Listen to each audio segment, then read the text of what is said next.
ఒక్క నిమిషం. ఈ మధ్య కాశ్మీర్లో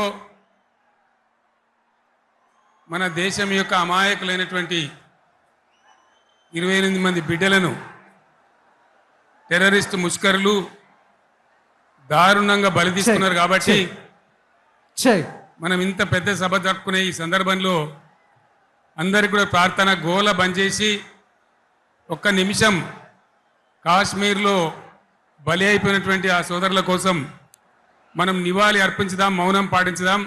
ఎక్కడి వాళ్ళు అక్కడనే దయచేసి మౌనంగా ఉండాలని విజ్ఞప్తి.